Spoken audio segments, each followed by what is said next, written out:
L'Europe autrement, une chronique réalisée par les élèves de 4e de l'AMFR de Pont-de-Vel avec Radio Aléo. Aujourd'hui, on voyage dans l'histoire.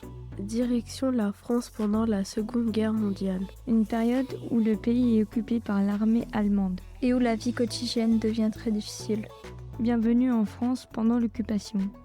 En 1940, la France est battue par l'Allemagne nazie. Les soldats allemands occupent alors une grande partie du pays. À cette époque, la France est même coupée en deux. Une ligne spéciale traverse le pays, la ligne de démarcation. Au nord, la zone occupée est contrôlée par l'armée allemande. Au sud, il y a la zone libre, dirigée par le gouvernement français, installé à Vichy. Mais attention, même dans la zone libre, la vie était difficile.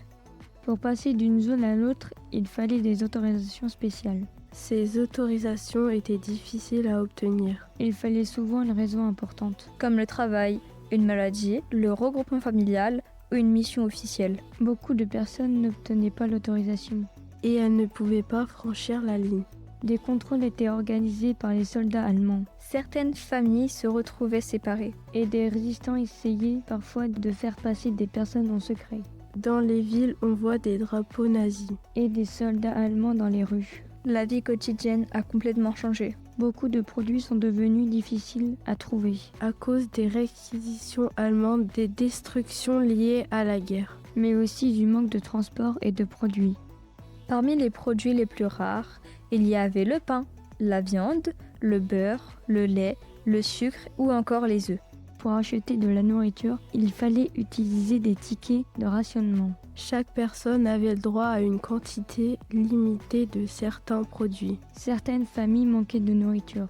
D'autres échangeaient des produits en secret. C'est ce qu'on appelle le marché noir. Et il n'y avait pas seulement des problèmes de nourriture. Il y avait aussi des coupures d'électricité et très peu d'essence. Dans les villes et les villages, un couvre-feu était souvent mis en place. Pendant le couvre-feu, il était interdit de circuler dans les rues.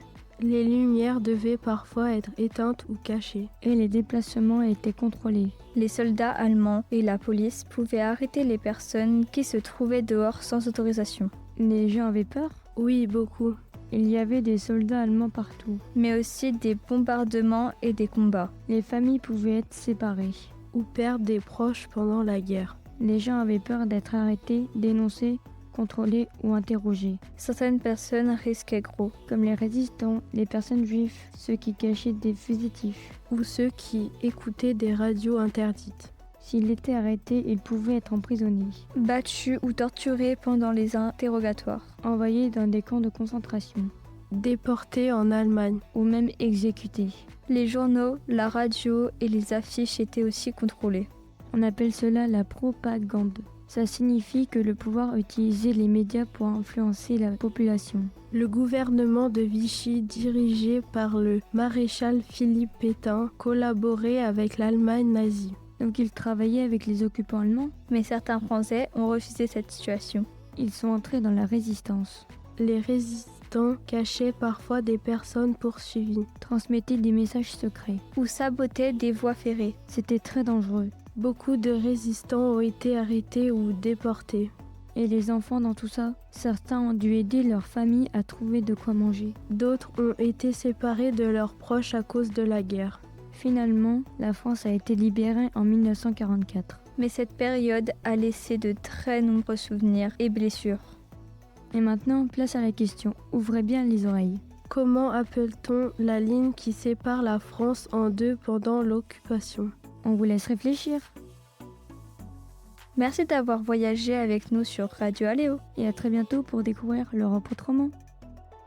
C'était l'Europe autrement, une chronique réalisée par les élèves de 4e à la MFR de Pont-de-Vel avec Radio Aléo.